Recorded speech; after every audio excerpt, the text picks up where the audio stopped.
오늘 십계명에 대해서 말씀을 드리려고 합니다.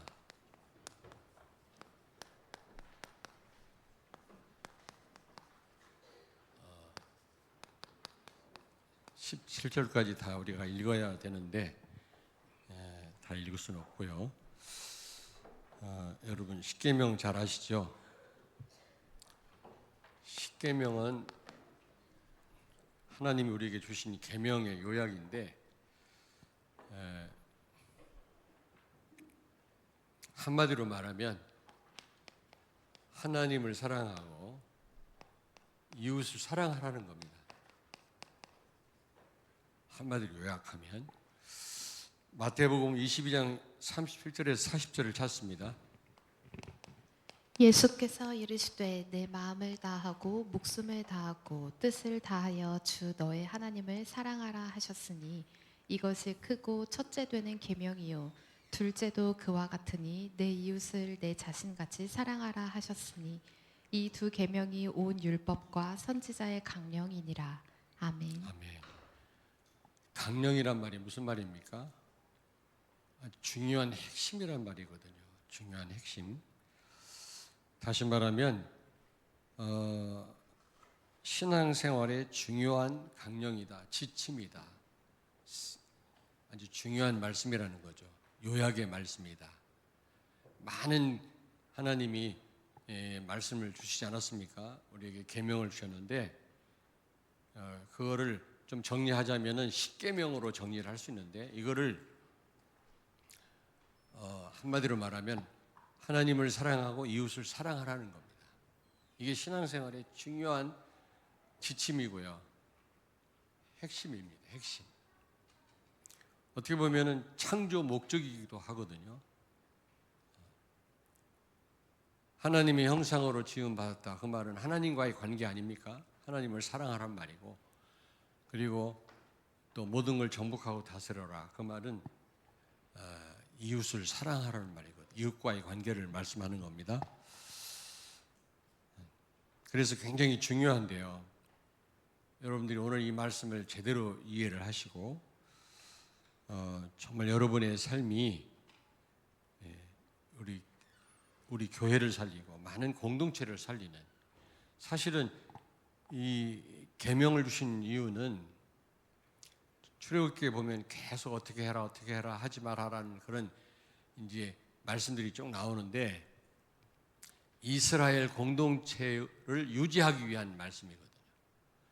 우리가 하나님 말씀대로 살면 우리 가정도 살고 교회도 살고 또 이 나라도 사는 겁니다. 살릴 수 있는 겁니다. 그러므로 굉장히 중요한 말씀이죠. 그러면 오늘 여기 보니까 1계명부터 4계명까지 요약을 하자라면 하나님을 사랑하라 그 말이에요. 한마디로 말하면 하나님을 사랑해라. 3절에 보면 나 외에는 다른 신들을 내게 두지 말라. 결국 이 말씀 무슨 말입니까? 오직 예수 되란 말이거든요. 오직 예수. 다른 거 붙들지 말고 의지하지 말고 오직 예수 되라는 겁니다. 그게 바로 하나님 사랑하는 거예요. 말라기서에 보면 이스라엘 백성들이 하나님이 우리를 어떻게 사랑했습니까? 여러분, 하나님이 여러분을 어떻게 사랑했는지 몰라요? 굉장히 중요한 거거든, 그게. 그래야만 내가 다른 사람을 이따 얘기하겠습니다만은 하나님의 사랑을 알고 체험한 사람이 이웃을 사랑할 수가 있는 거예요. 내 힘으로는 안 되거든요, 그게. 그런데 또 그 말라기서에 보면은 어떻게 하나님을 사랑하면 됩니까? 라고 질문합니다. 이스라엘 백성들이. 어떻게 하나님 사랑하면 되죠? 오직 예수 되는 겁니다. 우리가. 다른 거 의지하지 말고. 애굽 사람들이 그 많은 우상을 섬겼잖아요. 나일강도 우상이고 메뚜기도 그들의 신이고 개구리도 신이고. 근데 결정적으로 그들에게 고통을 주었을 뿐이지 그들을 돕지 못했거든요. 그게 9가지 재앙입니다. 그러니까 다른 신을 섬기는 자마다 고통을 더할 것이다 그랬어요. 하나님을 사랑하는 거 오직 예수 되는 건 줄로 믿습니다. 아멘. 두 번째로 여기 보니까 4절부터 6절에 보니까 이 계명이 나오거든요. 뭐 쭉 말씀하시면서 우상 형상을 만들지 마라. 그러면서 하시는 말씀이 뭡니까? 나를 사랑하고 내 계명을 지키는 자에게는 천대까지 은혜를 베풀고 오직 말씀대라는 겁니다. 오직 말씀. 우리의 삶은요 언약에 근거해야 돼요. 자꾸 말씀이 이게 중심이 아니니까 우리가 흔들리는 겁니다. 아무리 하나님의 능력을 체험해도 이스라엘 백성들이 그들의 삶이 그들의 신앙이 언약에 근거하지 않으니까 다 흔들리잖아요. 문제만 생기면. 말씀 제대로 붙잡아야 돼요. 강단 말씀 제대로 붙잡아야 됩니다. 우리 본부 전체 흐름을 제대로 여러분 말씀의 흐름을 제대로 알아야 됩니다. 그 속에 여러분이 있어야 되거든요. 이 흐름 속에 제대로 있지 못하니까 흔들리는 거예요. 무슨 문제만 생기면 흔들리고 하나 되지 못하고 말씀 따라 사는 자는 천대까지 은혜를 베푸시겠다고 말씀합니다. 어떻게 하나님 사랑해요? 오직 말씀 제대로 붙잡는 겁니다.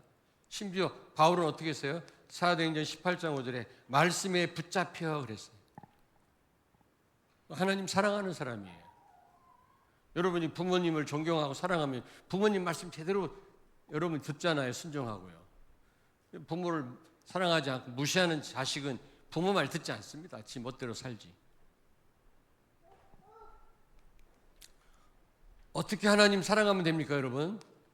여기 7절에 보니까 여호와의 이름을 망령되게 하지 마라. 여호와의 이름을 망령되게 부르지 마라 그랬잖아요. 오직 하나님께만 영광입니다.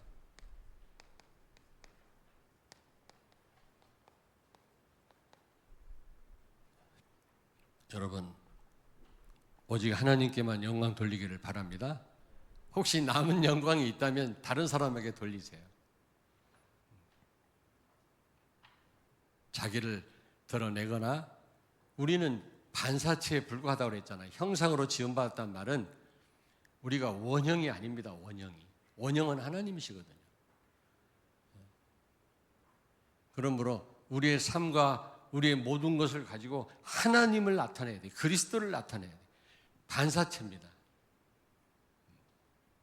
거울 앞에 선 우리가 사라지면 거울에는 nothing 아무것도 없는 거예요. 우리 인생은 그와 같아요. 그리스도가 증거되지 않고 반사되지 않는다면 아무리 여러분이 박사학위 10개 있어도 소용없어요. 그거. 하나님을 드러내야 돼요. 나타내야 돼요. 내가 가진 돈 나만을 위해 쓰여진다. 그거요 하나님과 상관이 없는 겁니다. 복음을 위해서 우리가 헌신해야 돼요.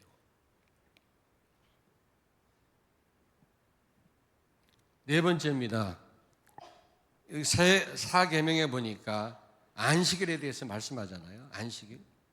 철저하게 안식일을 제대로 지키지 않는 자는 심지어 죽기까지 했거든요. 이 말은 무슨 말입니까? 오직 예배입니다, 여러분. 천하 만국의 영광으로도 바꿀 수 없는 예배예요. 우리는 예배를 과소평가합니다. 시간 나면 드리고 그렇지 않으면 우선순위에 뒤로 밀려 있고 그러는데 그렇지 않아요.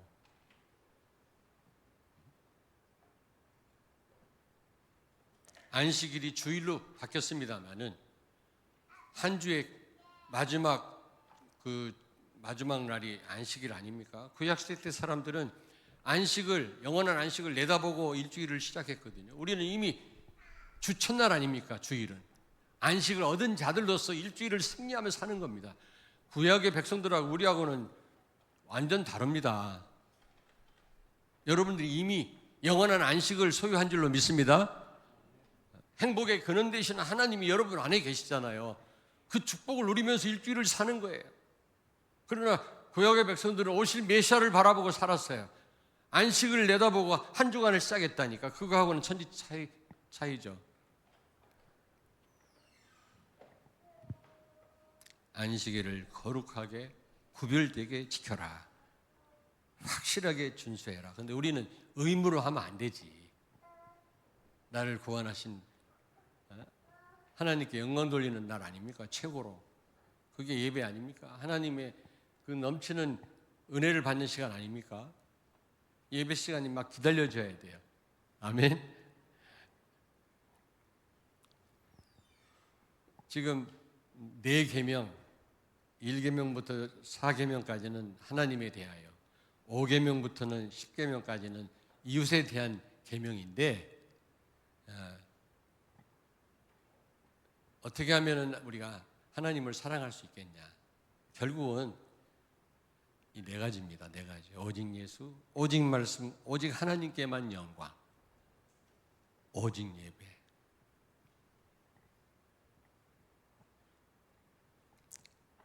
존 트러비라고 하는 사람이 그랬잖아요. 다른 죄는 하나님께로부터 도망하는 죄인데 교만죄는 하나님께 대드는 죄다. 최고 무서운 죄예요.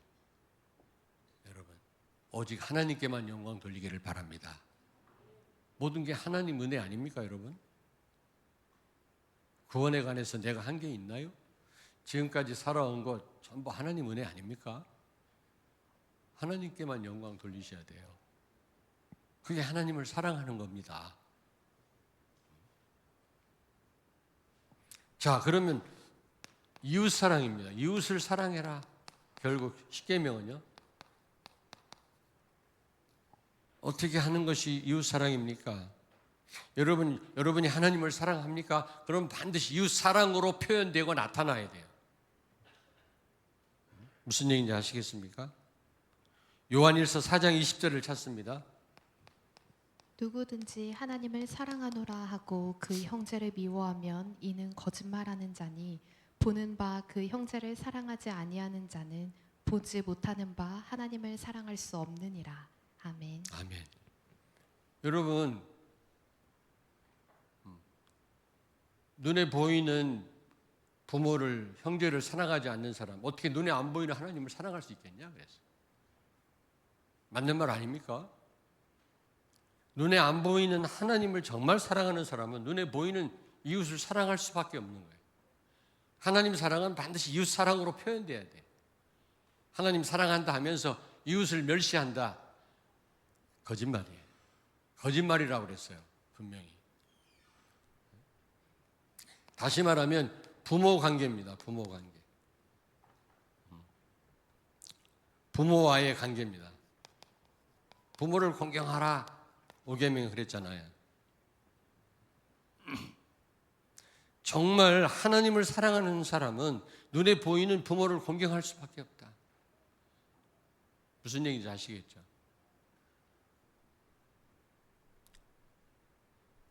눈에 보이는 부모도 사랑하지 않는 사람이, 공경하지 않는 사람이 어떻게 눈에 안 보이는 하나님을 사랑할 수 있겠냐? 그거는 모순 된다라는 겁니다, 여러분. 그래서 그 성령의 9가지 열매 가운데 충성 있잖아요. 충성. 피스토스란 말인데 그 말은 피스티스에서 나왔다고 했잖아요. 진실하다에서 나온 거예요. 어떤 사람이 충성스러운 사람이냐? 진실한 사람. 진실하지 않은 사람은 누가 보지 않을 때는 진실하게 행동하지 않습니다. 진실한 사람은 누가 보든 안 보든 눈에 안 보이는 하나님 앞에서도 충성해요. 그러나 진실하지 못한 사람은 절대 하나님 앞에 충성할 수가 없어요. 안 보이는데 사람 안 보면 충성하지 않습니다.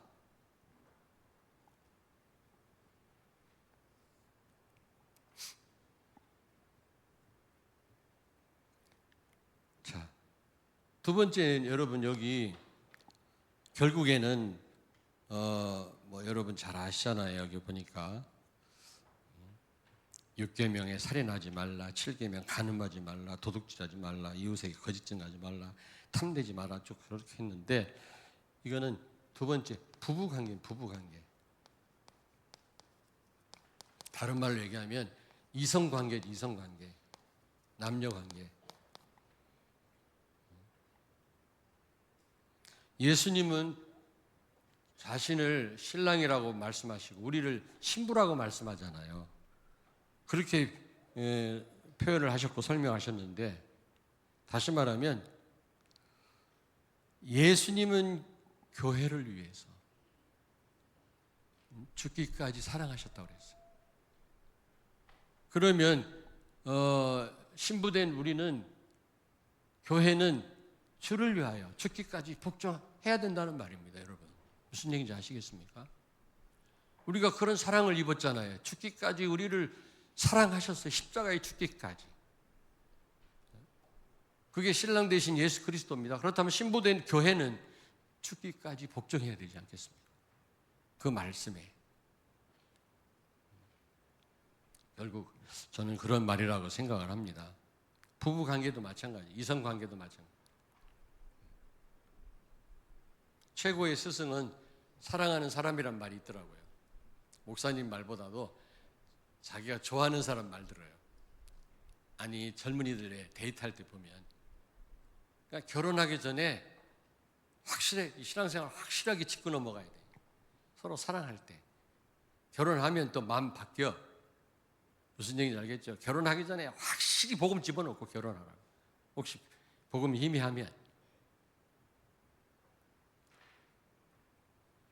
결혼하면 또 마음 바뀐다니까.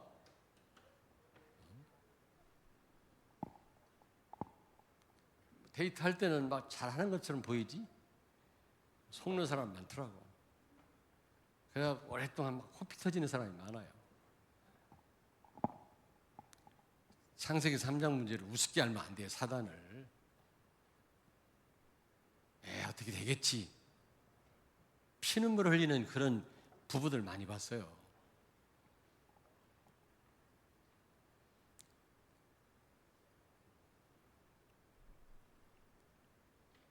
에베소 5장 22절에서 25절을 찾습니다. 아내들이여 자기 남편에게 복종하기를 주께 하듯 하라. 이는 남편이 아내의 머리됨이 그리스도께서 교회의 머리됨과 같음이니 그가 바로 몸의 구주시니라. 그러므로 교회가 그리스도에게 하듯 아내들도 범사에 자기 남편에게 복종할지니라. 남편들아, 아내 사랑하기를 그리스도께서 교회를 사랑하시고 그 교회를 위하여 자신을 주심같이 하라. 아멘. 아멘. 우리 어머님이 양로원을 몇십 년 운영을 하셨잖아요. 구령 사업이라고 그러고 자선 사업이라고 그러는데, 제가 어릴 때부터 노인들하고 같이 컸거든요. 젊은 날에 힘이 있다고 바람 피우고 못된 짓 하면 나중에 다 버림받아요, 자식들한테. 무슨 얘기인지 아시겠습니까? 결국 병들고 아프면 조강지처가 돌봐야 되거든요. 근데 그 못된 짓을 했으니 무슨 도움을 주겠습니까? 우리가 무슨 도움 받으려고 그러는 건 아니지만 잘하셔야 돼요. 잘하셔야 돼요. 자식들한테 다 버림받고 힘 좀 있다고 말이지, 돈 좀 있다고 막 그러는데 교회가 그리스도께 복종한 것처럼 남편에게 복종하고 그리스도가 죽기까지 교회를 사랑했던 것처럼 서로 사랑해라. 이런 게 없으니까 엄난하고 딴짓하고 막 그런 겁니다.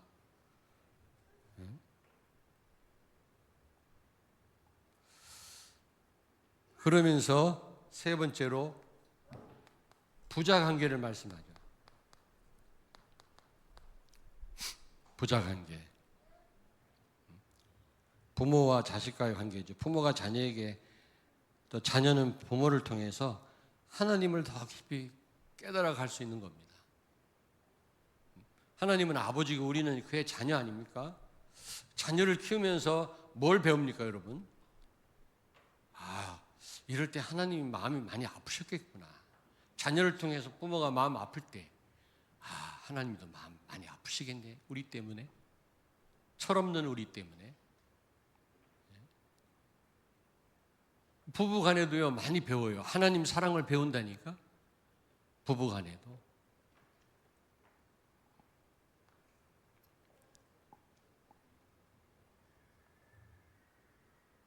그리고 네 번째가 이웃 관계거든요. 이웃과의 관계. 이웃과의 관계. 여기 보니까 도둑질 마라, 거짓 증거하지 마라. 이웃과의 관계 아니겠습니까? 마찬가지 요한 4장 20절에 말씀했어요. 누구든지 하나님을 사랑하노라 하고 그 형제를 미워하면 이는 거짓말하는 것이요. 보는 바 그 형제를 사랑하지 아니하는 자는 보지 못하는 바 하나님을 사랑할 수 없느니라. 반드시 하나님 사랑은 이웃 사랑으로 표현되고 나타나게 돼 있어요. 하나님을 사랑하지 않는 사람, 보이는 사람 사랑하지 않아요.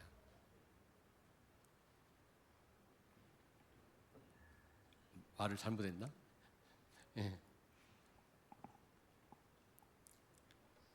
보이는 형제를 사랑하지 않는 사람이 어떻게 안 보이는 하나님을 사랑할 수 있겠냐? 그 말이에요. 자, 그런데 중요한 게 세 번째입니다. 그럼 어떻게 우리가 하나님을 사랑하고 이웃을 사랑할 수 있겠냐? 우리 편에서. 오늘 여기 중요합니다. 왜 하나님이 십계명을 말씀하기 전에 2절에 나는 너를 애굽 땅 종되었던 집에서 인도하여 낸 내 하나님이 여호와니라 이 말씀을 먼저 하셨을까요? 예? 여러분이 정말로 이 구원의 축복 이거 누리지 못하면 예수가 그리스도라는 이 언약을 내 축복으로 누리지 못하면 절대로 불가능해요. 하나님 사랑할 수 없어요. 내 능력, 내 힘으로는 이렇게 될 수가 없어요. 그리스도의 능력으로만 성령의 도우심으로만 가능한 거예요. 정말 진정한 하나님 사랑과 이웃 사랑이. 무슨 얘기인지 아시겠죠? 정말 하나님의 사랑을 받고 그 하나님 사랑이 무엇인지 알고 체험한 사람만이 하나님을 사랑하고 이웃을 사랑할 수가 있어요. 무슨 얘기인지 아시겠습니까?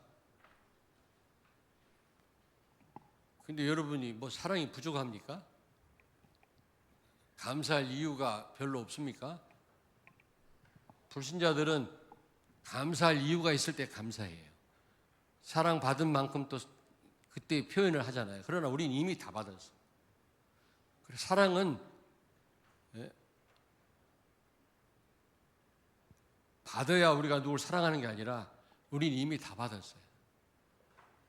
그거를 얼마나 알고 누리느냐 그 사람이 사랑할 수가 있는 거예요. 감사는 뭘 많이 내가 가져야 감사할 수 있는 게 아니라 감사는 깨달음에 있어요. 이미 다 와 있어요. 그리스도와 함께 나한테. 어떤 자매가 너무 낙심해 있고 뭐든지 하는 일마다 안 된다고 그러길래 받은 바 축복을 한번 써봐라. 그랬더니 진짜 써봤대요. 야, 받은 바 축복이 너무 많더래. 자기는 늘 없는 것 때문에 눌리고 어려운 삶을 살았는데 저거 보니까 받은 바 축복이 이루 말할 수가 없더라는 겁니다. 밤새워서 울었대요. 쓰면서. 그리스도와 함께 모든 축복이 다 와 있어요. 여러분에게. 감사는 깨달음에 있다. 받아야 감사가 있는 게 아니라 깨달음에 있는 거예요. 얼마나 내가 많이 받았는지. 하나님 사랑 진짜 알고 체험한 사람은요. 하나님을 사랑하고 이웃을 사랑할 수밖에 없다.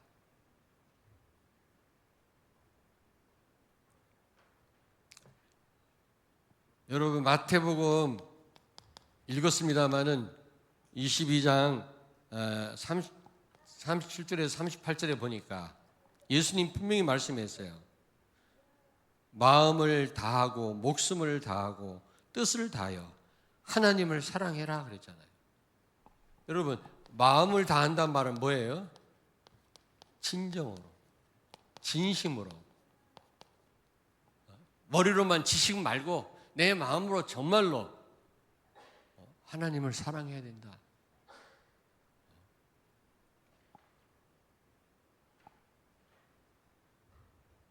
그러면서 뭐라 그랬습니까? 목숨을 다하고 목숨을 다하여 하나님을 사랑해라 그랬잖아요. 이 목숨을 다하란 말은 진짜 막 죽어라 그 말이 아니라 우리의 중심으로 정말 그리고 뜻을 다하여 뭡니까? 하나님의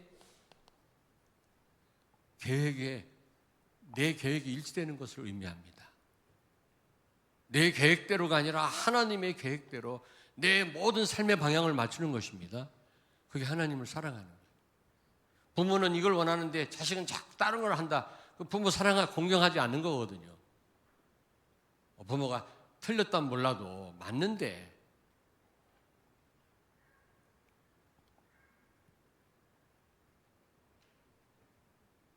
근데요, 세 번째로 마태복음 22장 아까 읽었습니다마는 39절 40절에 보니까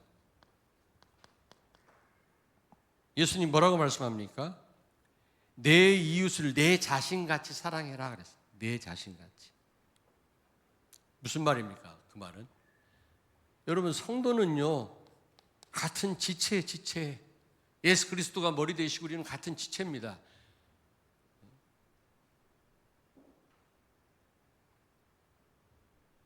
여러분, 발이 아픈데 그냥 놔둡니까? 냄새 난다고 그냥 놔두나요? 그렇지 않잖아요. 가느다란 가시 하나가 목에 걸려도 얼마나 고통스러워요. 그게 같은 지체이기 때문에 그렇거든요. 내 몸처럼 사랑하라는 겁니다. 막 비난하고 어쨌든 그러지 말고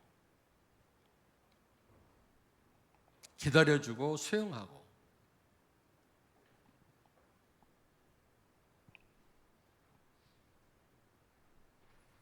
근데 성도끼리는 같은 지체지만 불신자는요 전부 전도 대상자예요. 누가 구원받을 사람인지는 모르지만 전부 전도 대상자라고. 그래서 차 파킹하다 싸우지 마세요. 그 사람한테 복음 전해야 되잖아요. 안 그래요? 그걸 생각하면, 지난번에 차를 몰고 가는데 양면 주차가 돼가지고 차 한 대가 어렵게 빠져나갈 정도더라고요. 근데 저쪽 끝에서 차 한 대가 딱 나타났어. 나 엄청 급했거든 진짜.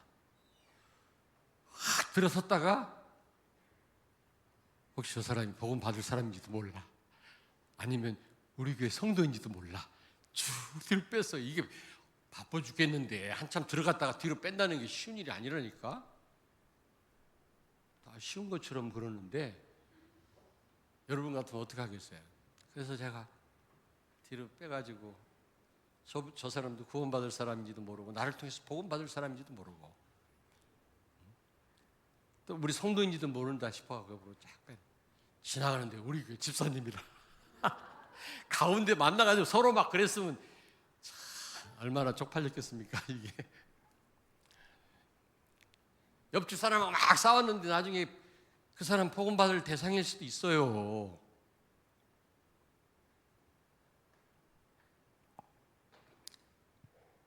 참 차가 마귀 상자인가 봐. 차만 타면 사람이 돌변해. 그렇게 착한 사람이. 근데 참 감사한 것 같아요. 요즘에는 그 썬팅이라고 그러나? 차.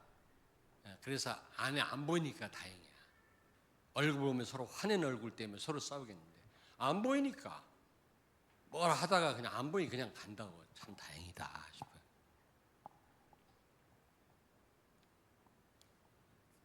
여러분, 최고의 이웃사랑은 뭡니까?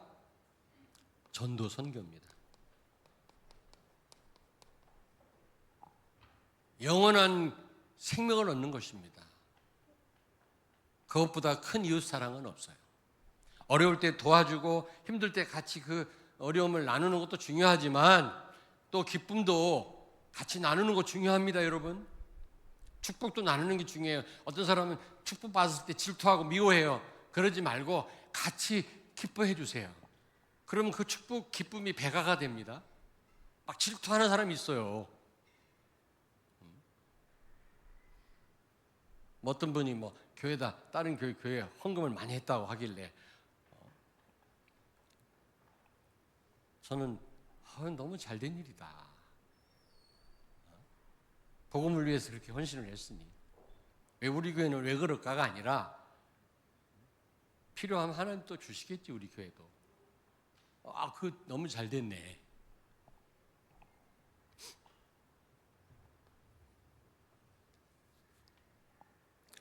최고의 사랑은 전도 선교예요. 그게 바로 이웃 사랑입니다. 최고의 부모 공경은 뭡니까? 부모가 구원받고 하나님께로 돌아오는 것입니다. 영원한 생명을 얻는 거죠. 부모님을 잘 육신적으로 정신적으로 편안하게 해드리고 잘 모시는 것도 중요하지만 제일 중요한 거는 그분이 구원받고 성령의 인도를 받는 거예요. 행복의 근원 대신 하나님 만나는 거예요. 여러분, 그리스도의 능력이 아니고는 절대로 이 하나님 사랑과 이웃 사랑을 할 수가 없어요. 우리 힘으로는 안 돼요. 그래서 구원을 말씀한 거예요. 너희를 애굽에서 건져낸 나 여호와 하나님이니라. 그걸 먼저 전제하시고 십계명에 대해서 말씀하신 겁니다. 우리 노력으로 안 돼요. 우리 노력으로 아무리 해본들 하나님하고 아무 상관이 없어요. 그 삶은요. 불순자의 삶은 하나님을 기쁘게 해드릴 수가 없어요. 하나님을 사랑하는 게 아니에요. 하나님 모르니까. 여러분이 또 구원받았다 할지라도 제대로 모르면 제대로 하나님을 사랑할 수 없고 이웃을 사랑할 수 없는 겁니다. 오늘 십계명을 이렇게 풀었습니다마는 여러분이 기억하시고 우리 신앙생활의 핵심이라니까 이게. 여기에 어긋나면 안 되잖아요. 우리가 삶이. 자, 그러면 결론입니다. 결론. 십계명은 한마디로 신앙생활의 가장 중요한 핵심이고 여러분 그걸 다시 말하자면 하나님 사랑하고 이웃을 사랑하는 건데 그렇게 되면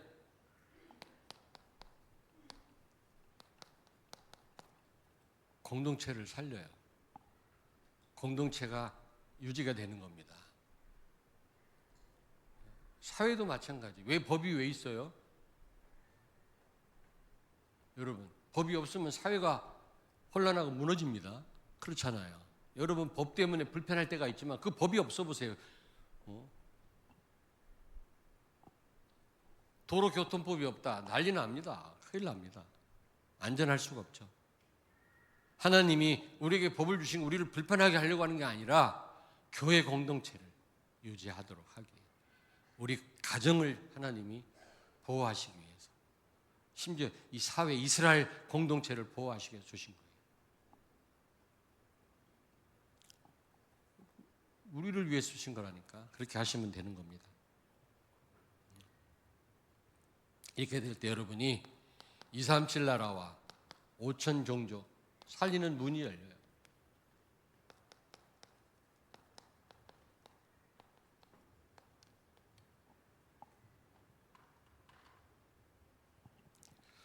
기도하겠습니다. 살아계신 주님을 찬양합니다.